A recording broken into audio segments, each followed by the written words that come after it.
उजागरा श्रीमान योगी मुशाफिरा कर्तृत्वाचा देदीप्यमान तारा युवा रत्न सोलापूर जिल्ह्याचे लाडके युवा नेतृत्व तरुणांच्या गळ्यातील पाईप आमचे नेते माननीय श्री प्रणव मानक परिचारक यांना वाढदिवसाच्या हार्दिक हार्दिक शुभेच्छा। आपण घेतलेला जनसेवेचा वसा अधिकाधिक बुलंद हो हीच श्री पांडुरंग चरणी प्रार्थना। शुभेच्छुक श्री रोहित लाला पानकर, शहराध्यक्ष भारतीय जनता पार्टी पंढरपूर। ताज्या घडामोडी पाहण्यासाठी आमच्या YouTube चॅनलवरील PVR म्हणजेच पंढरी वार्ता या न्यूजला सबस्क्राइब करा आणि शेजारील बेल आयकॉनवर क्लिक करा। तर तुम्हाला सांगतो त्या बाबासाहेबाला सांगा सकाळी ते ऐकत असेल तिकडे त्याला बरोबर घेऊ नको रे पांढऱ्या पायाला अजिबात त्याला बरोबर घेऊ ती जिकडे जाणार ते मातीच माती आहे। माझी बी जी माती मोजू नको, माझ्या माती आहे नावा नॉर्मकडे चिक मौदाची माती वेगळी माती आहे। हा विजय कार्यकर्त्यांच्या कष्टाचा जनतेच्या प्रेमाचा आहे, परंतु त्याचबरोबर स्वतःच्या उमेदवारीचा त्याग करून प्रेम माझ्यावर दाखवलं, त्या प्रेमाचे उपाय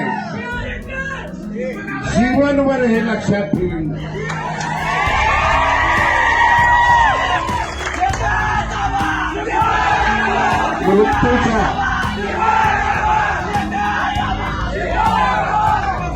मृत्यूच्या शेवटच्या क्षणी प्रत्येक माणसाला आई आणि वडील आठवत असतात, पण मला आई आणि वडील यांच्या बरोबर दीपक आबाच्या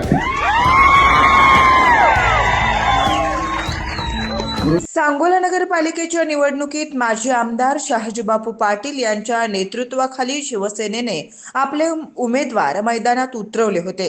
यात नगराध्यक्ष पदासह शिवसेनेचे 15 नगरसेवक विजयी झाले। या निवडणुकीत शिवसेनेच्या विरोधात आमदार बाबासाहेब देशमुख, माजी आमदार दीपक साळुंखे व भाजपने एकत्र येत सांगोला शहर विकास आघाडीच्या माध्यमातून उमेदवार मैदानात उतरवले होते।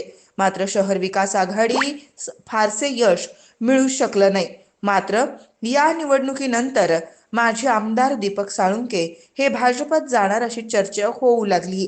सोलापूर जिल्ह्याचे पालकमंत्री जयकुमार गोरे आणि दीपक आबा साळुंखे यांच्यातील जुने स्नेहबंध या निमित्तानं आणखी घट्ट होणार अशी चर्चा सुरू झालेली असताना शनिवारी सांगोल्यात आयोजित करण्यात आलेल्या शिवसेनेच्या आभार मेळाव्यात बोलताना माजी आमदार शहाजीबापू पाटील यांनी माजी आमदार दीपक साळुंखे यांच्यावर जोरदार टीकास्त्र सोडताना त्या बाबासाहेबांना सांगा त्याला बरोबर घेऊ नको, पांढऱ्या पायाचं तो तिकडं जाणार, तिथं मातीच माती आहे असं विधान केलं।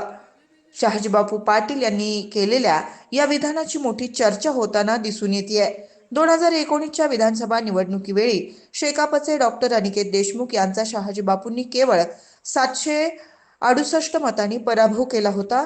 त्यावेळी माजी आमदार दीपक साळुंखे यांनी शहाजीबापू पाटील यांना दिलेली साथ मोलाची ठरली होतीच असंच निरीक्षण राजकीय निरीक्षकांनी नोंदवलं होतं। मात्र आता शहाजीबापूंनी दीपक साळुंखे यांच्यावर पांढऱ्या पायाचा म्हणत केलेल्या टीकेनंतर दीपक साळुंखे समर्थक देखील शहाजीबापू पाटील यांनी 2019च्या विजयानंतर काढलेल्या उद्गाराचा व्हिडिओ सोशल मीडियावर व्हायरल करीत